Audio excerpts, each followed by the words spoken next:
What a great crowd. Thank you all for being here. Mike, thank you for the welcome and introduction. As Mike said, I'm Keith Poston. I'm the President and Executive Director of the Public School Forum.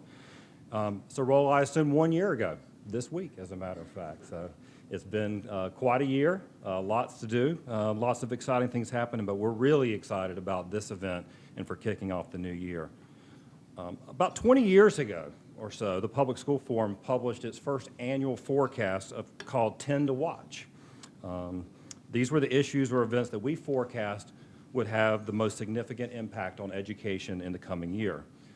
This year, we decided to build on that concept with a new top 10 education issues for 2015. What it really is for us is a combination of the issues that we believe will be the top issues in 2015, but also the issues we believe should be the top issues in 2015. You have the full publication, hot off the presses, as of Monday on your table. For each issue that Joe and I are going to go through, the report contains much more information, including background information. So without further ado, our top 10 issues for 2015. All right. Number one is build a principled path on teacher compensation. Yes, I think that illustration is quite true. Our teachers don't become teachers for the money. Thankfully, for most teachers, it's a passion, a calling, if you will. I hope some of you saw the article that I wrote about life-shaping teachers that was in the News and Observer yesterday. I actually submitted that column a couple weeks ago, and I began by calling out the names of several teachers who had had a profound impact on me, who believed in me, and I'm honored and thrilled, and I will try not to choke up, that one of those teachers is actually here today, Mrs. Reinhardt, Violet Reinhardt.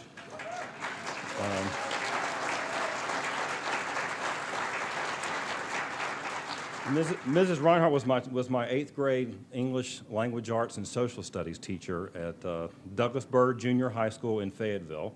She actually then moved to Wake County and retired, I believe, 30 years in the classroom. So thank you for being here. She actually also brought something for me, which I won't talk about. It's a project that I submitted in April of 1981. I think I did all right on it, though. So. It must have been good enough she kept it for 40 years. So. All right.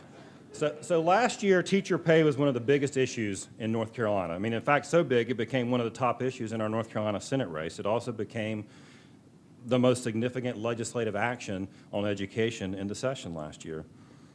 Now, to talk about teacher pay, and now we'll get a little bit of stats here. These are in your book, too. You have to understand where we've been.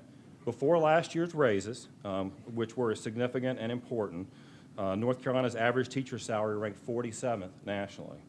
In 2003, we were 22nd in the country. Now, worse than that, the average salary actually declined from 1999 to 2013 by 14.7%. I mean, basically, you had higher paid veteran teachers who were retiring and leaving, being replaced by teachers who were coming in with low salaries that were frozen for several years. That 14% drop put us 50th in the country. And we're the education state, and that's what we're known for. But we were 50th over that period of time. I show this primarily to determine just how long we have neglected teacher pay. This is not something that happened overnight. It didn't happen in the last 4 years. So it's going to take a sustained, multi-pronged approach to get to where we need to be to attract and retain the very best teachers. So where should we go from here? We've got some thoughts. Developing highly paid opportunities for teachers to advance in their careers without leaving the classroom. There are some promising ideas for districts to design new roles for teachers and increased pay for expanded roles. There's some good work that Public Impact is doing in Charlotte with its opportunity culture model, and that's just one, but there's lots of good ideas.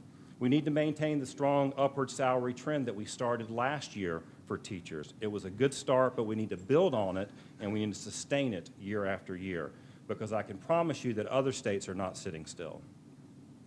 We should target pay incentives to priority areas shown by research to have the greatest impact.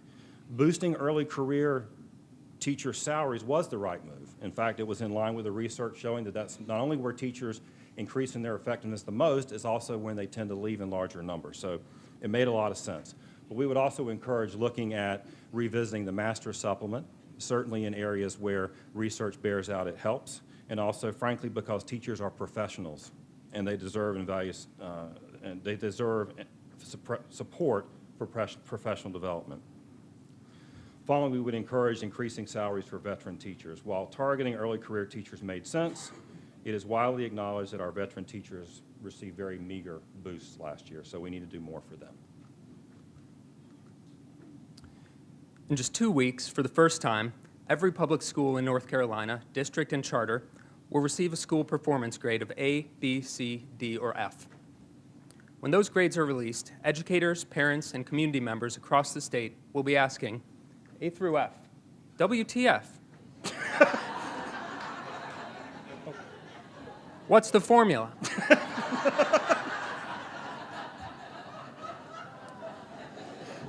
This year, school achievement will count for 4/5 of the typical school's performance grade.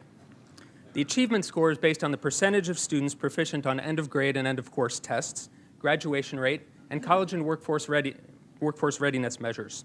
School growth, improvement on the same factors from one year to the next, will account for the remaining 20%. North Carolina is one of 15 states nationally and one of 8 states in the Southeast to have adopted A to F grading systems.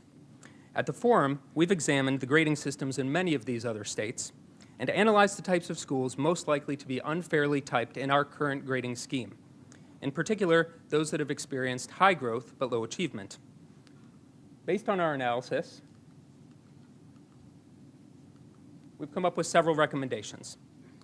First and foremost, we recommend that state leaders reevaluate the weights assigned to achievement and growth. Our current weights are lacking because they place the most emphasis on achievement, a factor over which schools may have less control, and de-emphasize growth, a direct measure of how much schools have helped students over the course of a year. A proposal last year in the North Carolina House of Representatives would have flipped the weights to 80% growth and 20% achievement.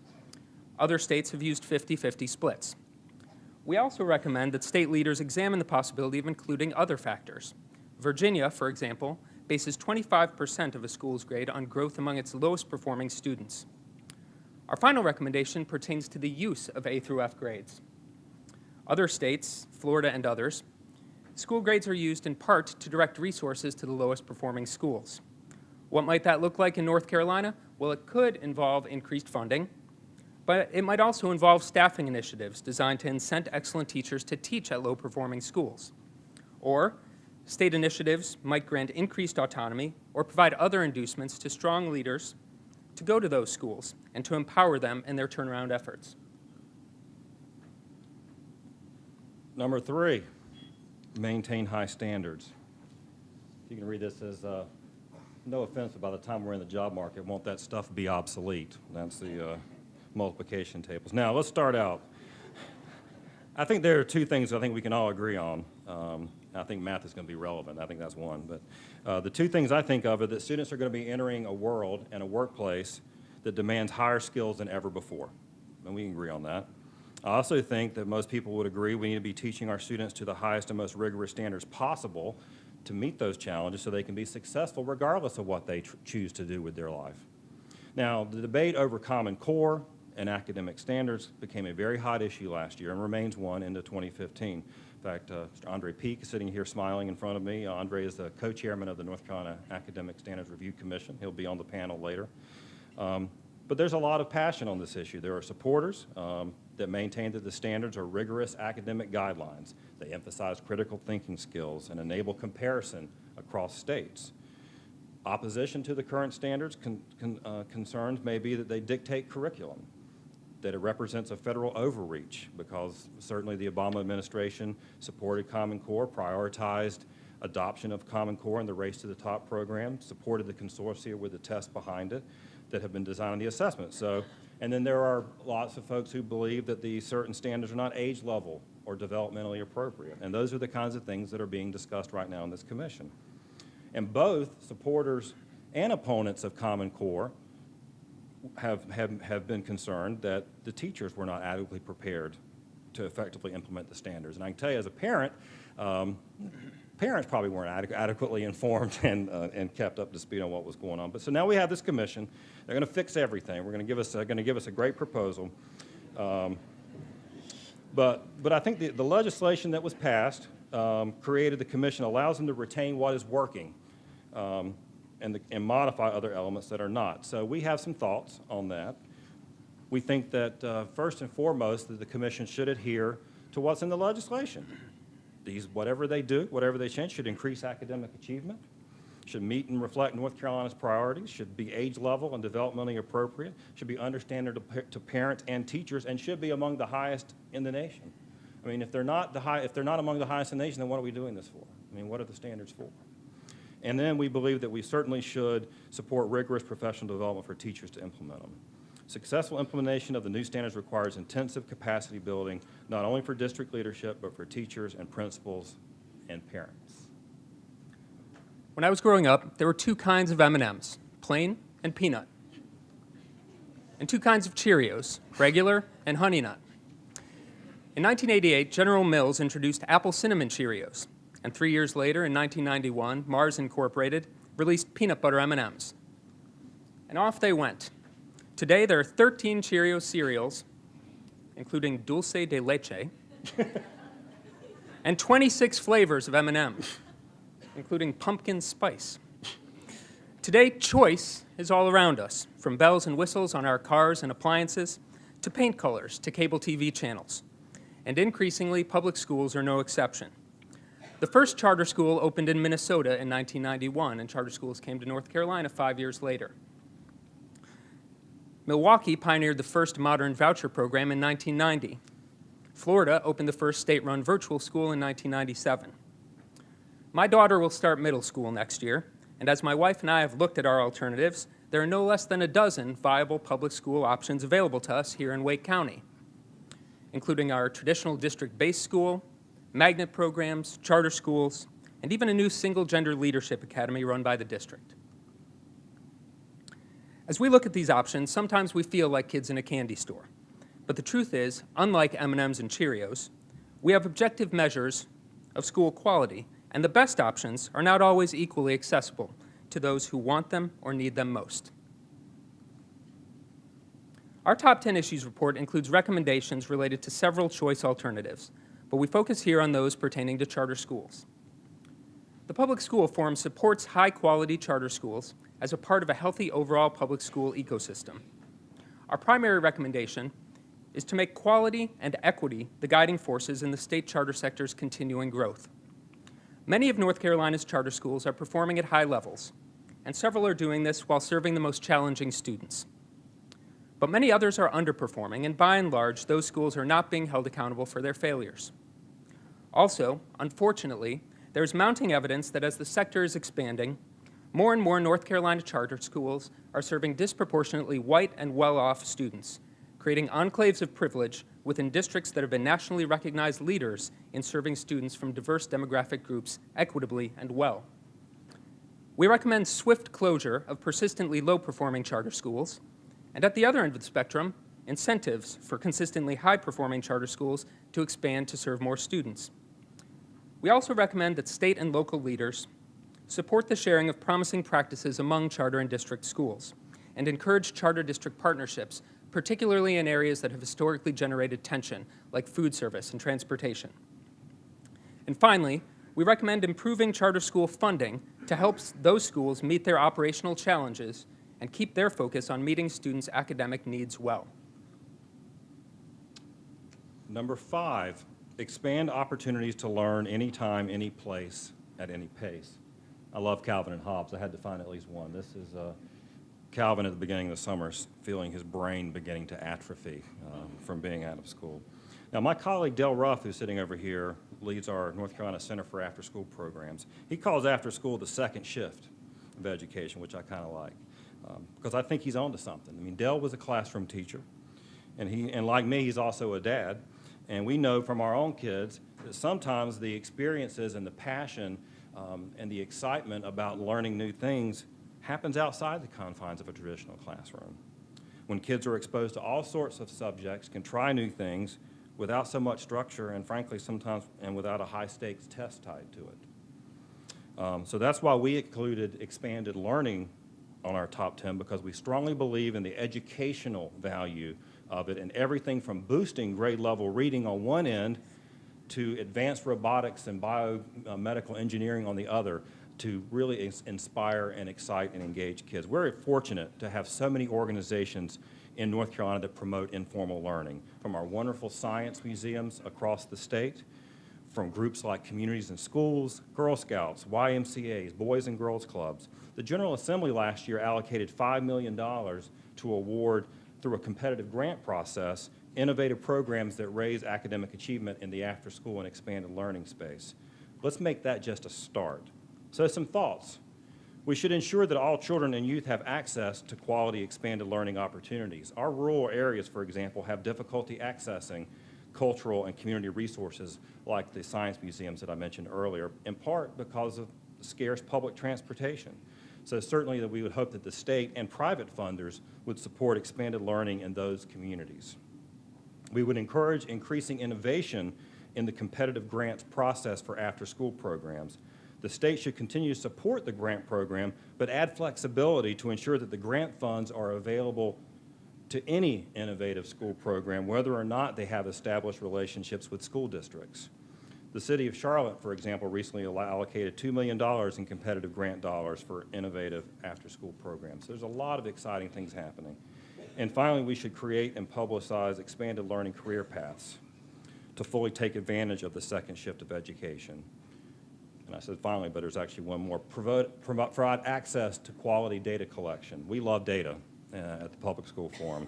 And it would be terrific if there was an opportunity to use a data collection tool similar to Homebase for expanded learning. Again, so that we can tie more into what the kids are doing in school with what they're doing out of school. A growing number of teachers will be needed in North Carolina over the coming years due to three major factors: a growing student population, looming retirements of large number of teachers, and teacher turnover. North Carolina's student population is growing and changing. Urban areas are growing most annually, and an estimated 15,000 to 20,000 new students are expected to enroll every year for the foreseeable future. At the same time, a large number of baby boomers are approaching retirement age.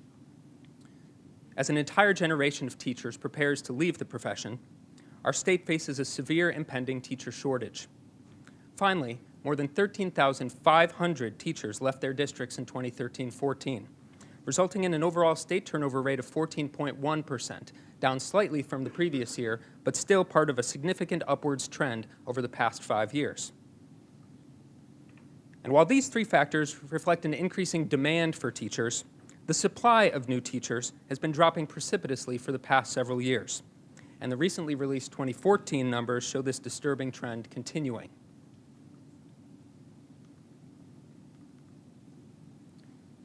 Salary is significant, but it is not the only factor in demonstrating to teachers that the state values them as professionals. Other professions offer high performers opportunities for advancement and growth. In education, too often, the only opportunities teachers have to advance require them to leave the classroom.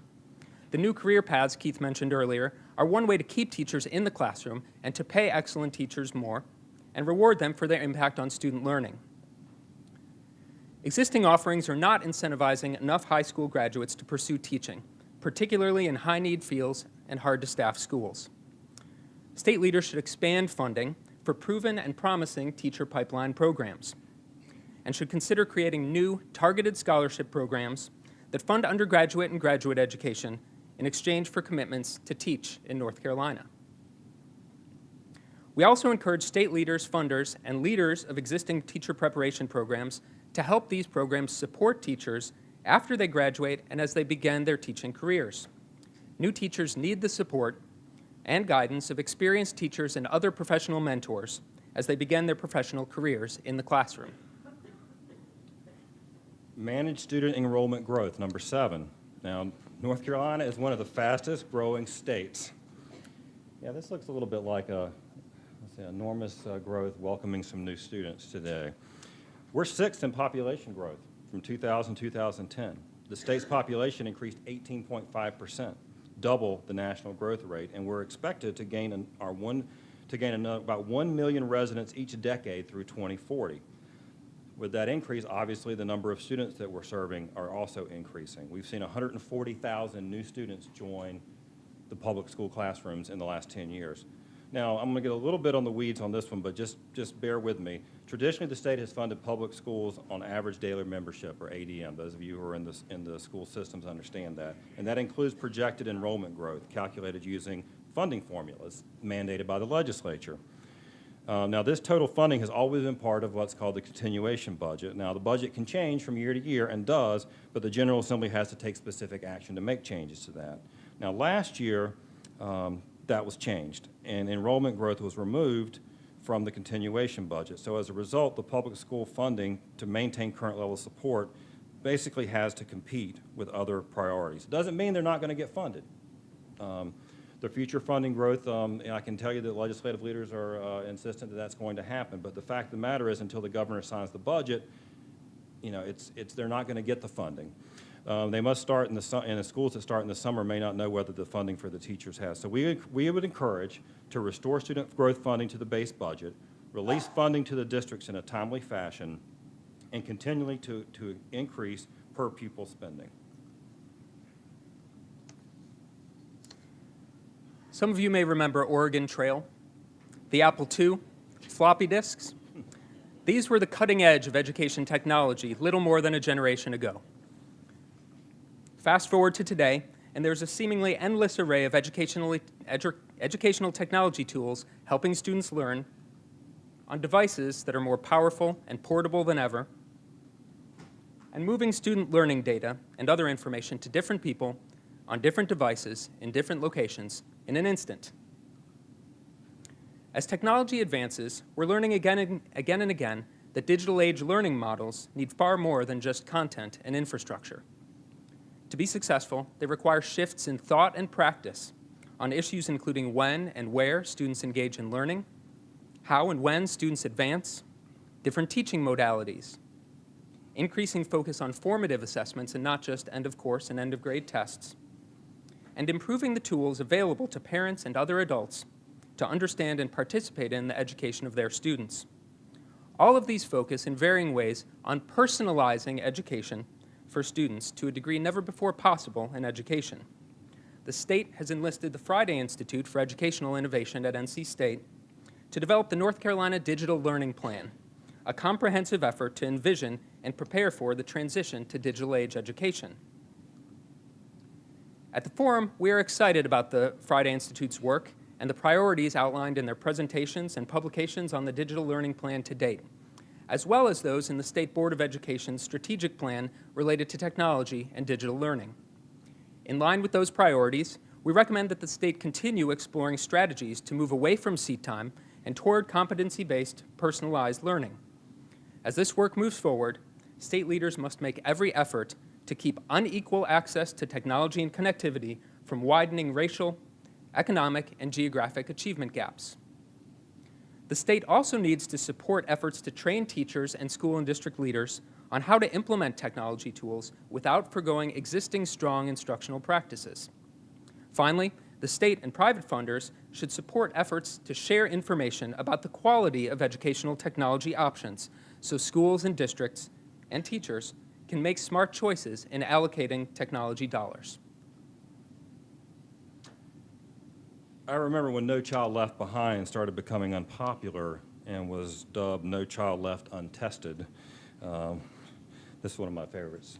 We talked about standards earlier and how important it is to have high standards.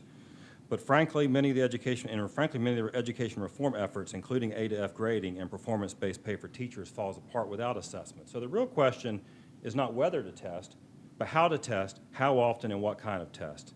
So we recommend promoting a balanced assessment system that includes both formative and summative assessments, ensure that all required tests have significant and well-defined purposes, and review the assessments regularly for age appropriateness. Improving graduation rates have been cause for celebration in North Carolina, but perhaps even more significantly, more and more state, district, and school leaders are shifting their focus to graduation not as an end in itself, but as one of many milestones on the path to college and career readiness. To these leaders, graduating is not enough. What matters is that students be able to move on to and succeed at the next level, whether it be higher education or the workforce, without need for remediation or for training in areas they were expected to have mastered in K-12 education.